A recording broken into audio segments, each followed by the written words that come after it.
Hundreds of years ago, the land was rugged, covered in white pine and cedar swamp.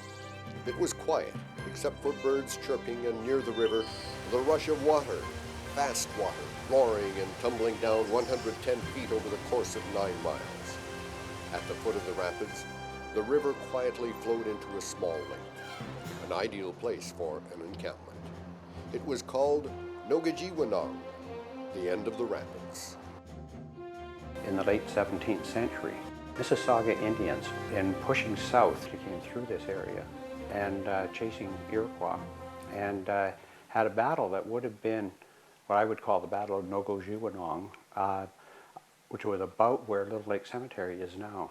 In and around the late 1600s, early 1700s, the Mississauga were part of the treaties that were being signed in the area.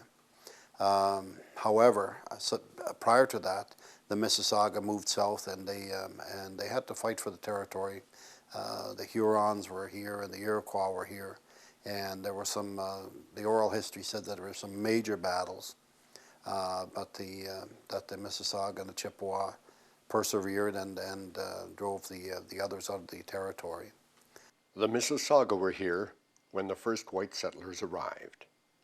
Well, the first white settlers were the Milburn colonists, at least that we have on record, and they came in 1818, and that was a few families, a handful of industrious families that settled just in the area north of what's today Park Hill Road, so Smith Township, and they established some small settlements, small farm settlements, and log cabins were built at that time, and some of the families, the Milburn families, the Lee family are still in the city. The first ones coming up here were looking for village sites. They wanted places where people could settle and do things, so that there's a sense where they have to look for what makes a settlement. So it's the river and the possibility you could put a mill on the river that becomes the important determinant here. Now we know in 1819 that Adam Scott and Bletcher and Fothergill, people from the lakefront, had come here looking for a site, and they chose a site at King Street, overlooking the Otonabee River. But you also realize that the fact that that mill was powered from Jackson Creek rather than from the Otonabee tells you volumes. The Otonabee River was too powerful for the technology of the period. Adam Scott was born in Scotland, and at a young age, he was 16 and came over to New York State, in the county of Delaware. And he stayed here during the course of the War of 1812, and after the war he left with another family called the Manns, quite important in our region in the Bridgenorth area, and he came to Port Hope. And while he was in the States, he learned the trade of a millwright. And when he came to Port Hope, he started his construction, and his passion was for building mills. And he started building mills there, and he eventually was asked by an entrepreneur and actually a land speculator, Charles Fothergill, to build a mill in a newly developed territory, which subsequently is now known as Peterborough. And he built his mill here and lived here for 5 or 6 years. And when his wife Patricia died and left him a widower with 6 children, he left and went back to Port Hope and stayed at a friend's farm. Chris Hagerman was his name. And he regrouped, and then from that point he went in 1829 and built another mill in Cavan. And while he lived in Cavan, he built other mills, such as one in Lotus, for instance. And he unfortunately died in a snowstorm in 1838. Just a young man, he was only 42, and he left 6 children. His settlement and his establishment of this community as Scott's Plains was really the trigger that established this as a viable community. Long before other areas in this part of Ontario, what became Ontario, were being settled, he was here. It wasn't long after Adam Scott established his mill at the foot of what is now King Street that more settlers began to arrive. The early settlers came in the early 20s, the Stewarts and the Reeds came that early. And there were a number of families who had gathered around what they called Scots Plains then. Thomas A. Stewart and Robert Reed came in 1822 with their families. They were related and had come from Ireland. They were essentially part of have what you would call a Napoleonic War grant, that after 1815, the British had a policy of half-pay pensions, effectively, for people who had served during those long wars. But in 1815, it's ending, so they have these land grants, and that brought several people with land grants to this area. We think of Thomas A. Stewart and Robert Reed, but Captain Rubidge would have come in this way as well. We had the Elmhurst down closer to Hastings. But we have a lot of these coming in, and a lot of people said this set the tone for Peterborough society, that during the period of the 1820s and 1830s, there was a sense that we had an upper crust kind of people who were gentry, but who didn't like to work with their hands or do any of those kind of things, expected to be waited upon. People didn't know what they were coming to. They thought they were going to be gentlemen farmers. They sort of, what they knew was England. They had no idea what it was like here. They were stunned when they saw all those trees. But they had to cut them down. Sometimes they just burned them. The Reeds and the Stewarts were very important in the settlement of the county because they were the first really substantial figures moving in to the north of Peterborough. I mean, they came with some substance and had some money. They were the families who welcomed the Stricklands and the Trails and the Moody's when they came up, because they were people that had something in common. They were well-read people, they were educated people, and they had someone to talk to, whereas the Stewarts were Irish, but they weren't Irish like the Peter Robinson Irish, you know. And well, they were happy to have this large influx of people there. They weren't people that they invited for dinner, you know. As the new settlers arrived, grist mills and sawmills sprang up along the waterways, inviting grain to be ground and wood to be cut. Lumbering and farming took hold, and more manpower was required. At the same time, Ireland was looking for ways to deplete its population. We have a possibility that the wrong person is getting credit for the emigration, because Wilmot Horton was the architect of the emigration scheme. Wilmot Horton believed that you could solve the problem of poverty by what he called a win-win situation. That we get rid of the poor, then they would not be a drain on the resources of Ireland. Ireland would do fine. John Beverley Robinson, who was Peter Robinson's brother, was the Attorney General for Canada. And he happened to be in England in the 1820s when Horton and the crowd were discussing what was possible to do. And it was in that connection that John Beverley Robinson suggested that his brother would be able to do this, and his brother had some experience with that. His brother happened to be in England because he was accompanying John Beverley Robinson on this trip to England. Peter Robinson was a merchant, so you could say he had experience with dealing with people. He knew about supplies, he knew about the quartermastering things, and that these were the kind of things that John Beverley Robinson would have emphasized as being the advantages that came to it. As far as I could tell, no experience as leading a settlement or an emigration or group of that sort. Well, Peter Robinson actually didn't live in Peterborough. He organized the settlement. He organized the group of settlers to come here, and he brought them here, but he never lived here. The Peter Robinson settlers arrived in 1825 in Peterborough, and the leading citizens of the community thought it would be fitting and appropriate to rename the town in Peter Robinson's honor, so that it became Peterborough. And I think it was appropriate to recognize that, because when the Robinson settlers arrived, that in essence kickstarted this community's development and its rise. And the Irish settlers had an opportunity to establish themselves and to build the town and to build the areas around the town and start settling and developing the areas. And I think people recognized that that was just what this community needed. And what better way to recognize the contribution than to name it after the person that spearheaded the project, Peter Robinson. Through the early 30s, there was another big wave of settlement, and more of the townships. Dummer wasn't settled till the 30s, whereas Douro and Ennismore and parts of Emily were settled in 1825 by Peter Robinson settlers. South of there, in Otonabee and parts of Asphodel, there were people like Charles Rubidge, who was an independent settler. There were families like that who had come and settled on the north shore of Rice Lake. And they were there when the Peter Robinson settlers arrived.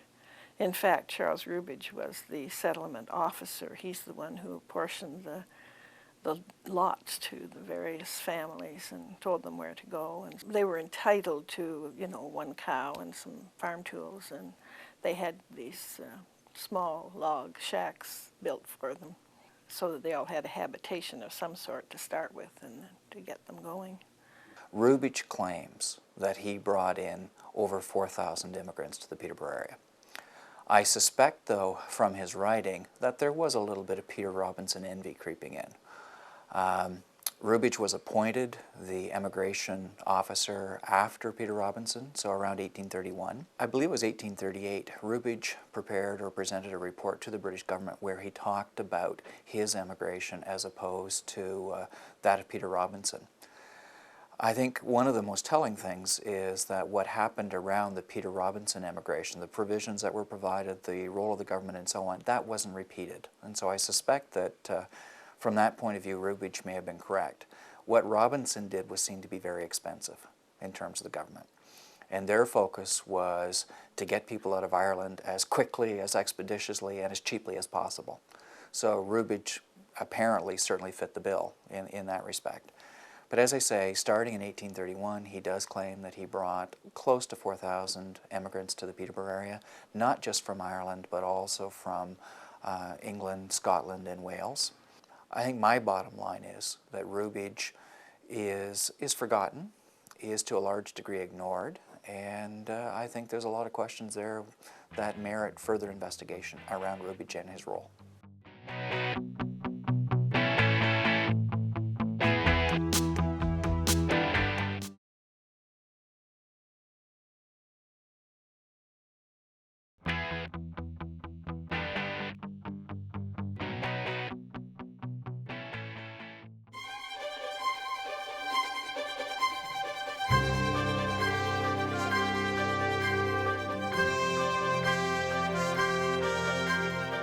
Richard Birdsall, a 26-year-old surveyor, was commissioned to map out the town. Because of his education, he easily qualified to become a surveyor. In laying out the streets of what was then the township of Monaghan, Birdsall followed the contours of the river, ignoring the baselines of the neighboring townships. Only Lansdowne and Park Hill Road crossed the town in a straight line. The north and south streets followed a magnetic north direction. Two descendants of Birdsall, Richard Mood and Chris Mather, who spent 6 years doing a thesis on Birdsall, used Birdsall's actual equipment to demonstrate how the town was laid out and explain why the streets run the way they do. The decision to lay the town site out with the streets on magnetic north and south was a result of the existing street behind us, Water Street, was Smith Road, which was existing at that time, and followed more or less the course of Water Street into Smith Township. The bearing of Little Lake in this area is more or less on a magnetic north and south bearing. The road that crossed the Adam Scott Dam on King Street was on more or less a magnetic east and west bearing, as was the water flume or canal which powered the Adam Scott Dam. Existing infrastructure that existed at that time was on magnetic north and south. Park Street was the most westerly street at that time, and when the town grew beyond Park, a decision was made to follow township lines instead of Birdsall's. As a result, to this day, the streets angle at Park Street. Mather and Mood, with Birdsall's old chains, were also able to determine where Adam Scott's mill was located.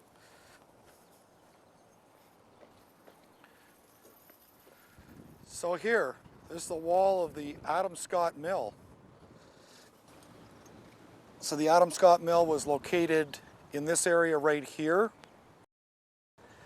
And the river would have run in through this area and along this line right here. And this is the middle of King Street.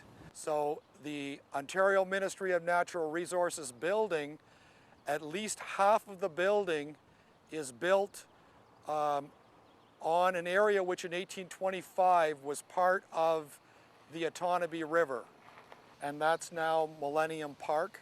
This area since 1825 was landfilled as the area that's now parkland and railway tracks was developed. Birdsall's payment for the survey was his choice of town lots. He secured a few along George Street. The last one still held by the family was at Simcoe and George. It was sold by descendant Mary Mood in the 1980s. Birdsall carried out many surveys with his father-in-law, Zacchaeus Burnham. Both became very prominent in the area. Richard bought 920 acres of land on the northeast side of Rice Lake from his father-in-law and built his home there, a small log cabin. As his family grew, he built a larger house, which still stands today. But his wife, Elizabeth, never saw its completion. She fell into the basement and was killed, leaving him with 4 young daughters. After his wife died, they filled the basement in, that section of the basement which was under the kitchen. And when we wired had the house wired, they had to dig in through rock to get plugs put in the kitchen. And it's got most of the stones still in there. Birdsall remarried in 1836 and had 4 more children. One was named after him, Richard E. Birdsall. By that time, he pretty well gave up surveying and worked for the Canada Company, helping to locate immigrants. Many of Birdsall's documents still exist. During that time, he became more involved with the militia in Peterborough. He was also a justice of the peace and represented Asphodel in the Peterborough County Council as its first reeve. On a cold January day in 1852, he suffered a chill while traveling to Cavan. He came down with a fever and died the next day. He was only 53. He's buried in the Westwood Cemetery near the home he built on Rice Lake. Surprisingly, there is little recognition of the man who gave so much to the early establishment of the community. Some streets are named after members of his family, and one street is named after him. Indeed, there is evidence that some families would not have survived the harsh winters had it not been for the natives. Gordon Burke has a transcript taken from the diary of his mother's grandmother, who outlined the early days of her first winter. They hung blankets around a tree for shelter from the east wind. The snow was ankle deep. This is November. They'd started out in June. And they had poor food, bread, flour, salt, soda, and water. And apparently they had some fried pork and tea for their first meal. Not far away was an Indian village. We stayed for a while in a wigwam. Now, they don't say how long. The Indians were kind. They brought us venison. Every family that settled locally that I know about, the Pengallies down near Baileyborough, the Stewarts down Armour Road, Susanna Moody up in Durrell near Lakefield, all relied on the Indians to supply things like baskets, basketry, moccasins. The Stewart family, Thomas and Frances, settled down Armour Road. Reading Frances' letters home to her family in Ireland, you're just overwhelmed by the circumstances that they faced and how they coped with living essentially isolated on a farm, covered with trees, had to be cleared before they could grow any crops. They were certainly dependent on the local Aboriginal population for food in those early years. And yet one of Frances's letters is really interesting. She knew that they were dependent on the native population. She tried to make friends with them, but the natives in the area were very shy. The experience between the early settlers and First Nations throughout Canada changed over time. When the first explorers came here, they very quickly realized that they didn't know how to live off the land, that they couldn't survive here on their own.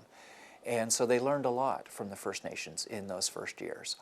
And in those first years as well, they went from learning from the First Nations to also becoming allies in various wars that were going on. And it's only after the 1820s, 1830s that people and government in particular had figured out how to live on the land, didn't need the First Nations anymore, and so by the 1830s you start seeing what would become the early reservation systems. But if you look at the writings of Catherine Partrail, she certainly had an excellent working relationship with the First Nations. She appreciated what she could learn from them, as did many of the settlers. It's no accident that what would become known as the Peterborough Canoe evolved in this area. It evolved directly out of a close working relationship with the First Nations. A lot of those first settlers coming in were Protestants from Ireland, retired military officers who'd received land grants for their military pay. With the Peter Robinson settlers, when they came, they did come in steerage. There was approximately 2,000 Irish Roman Catholic paupers came with Peter Robinson on 9 ships. And the accommodations in the ship hold were temporary at best, so they had wooden bunks, for want of a better word.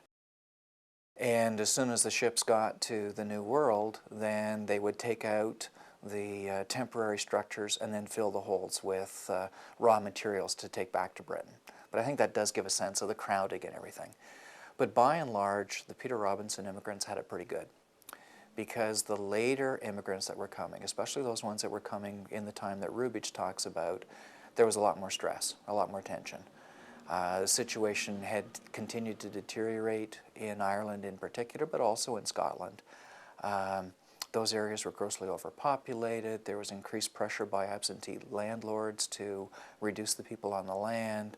We have the impact of the Industrial Revolution, so traditional economies, traditional industries were going under. So a different context in terms of people coming to the New World. On top of that, starting in 1832, we have epidemics, the cholera epidemic of 1832. So you've got people in crowded conditions on board ship, in steerage, not as much government assistance or support, so poorer conditions, and then on top of that, you have disease. And so by the time we see another wave of immigration coming to Peterborough around 1846, 1847, during the height of the potato famine, they were destitute, they were impoverished, they were dying. By 1847, the path from Montreal to Kingston to Cobourg to Toronto, all along the lakeshore, is declared literally an unbroken chain of graves. The situation was mirrored here in Peterborough as well. By 1847, again, we have lots of Irish coming to the Peterborough area because of previous friends and relatives who had come here. By 1847, the town had set up a quarantine station and hospital down on the shores of what is now Little Lake, right near where the Art Gallery of Peterborough is today. People came there as part of the quarantine station, and in fact, that's where Dr. Hutchison contacted typhoid, and he died during that time period. So the conditions were not good, and certainly had deteriorated significantly from the kinds of conditions that the Peter Robinson immigrants faced. When the Peter Robinson group came over, there were many famines at that point in time. And then later on, the big famine in 1845 to 1847, a group of Irish came over, and the Devlins were part of that group. When the groups came over, they actually docked in at Prairie Park there. And there's a memorial, we have a memorial with the Peterborough Canadian Irish Club to acknowledge that there was 33 people that by the time you think you stop at Groseal, Montreal, Kingston, Cobourg, and then you get as far as Peterborough and you're almost to your land, and 33 of them still died there. And there's also an Anglican priest that died at that time trying to help the Irish immigrants that were coming over during the famine. So we celebrate today all the accomplishments that they have, but we also have to acknowledge all those that never made it that far. There was a family, John and Mary O'Connor, and 7 children. They lived near a town called Anniskull, which is on the Dingle Peninsula in Kerry, in Ireland. The Dingle Peninsula is where they filmed the movie Ryan's Daughter, and it's just breathtakingly beautiful. For many years, I couldn't figure out how they ended up coming to Canada. But I believe that Mary, whose maiden name was O'Dowd, had relatives already here in Ennismore. So she arrived in Canada, a woman alone with 7 children, and made her way to Ennismore.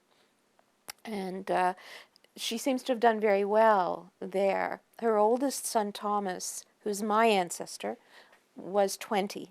And they had property near the cross in Ennismore, and started their own farm there. I really admire that woman, and she's someone I'd love to be able to sit down and have a chat with. She's buried in the old Pioneer Cemetery in Ennismore. Her family then went on, her descendants spread out everywhere. Many of them are in the United States. There are still many in Peterborough as well.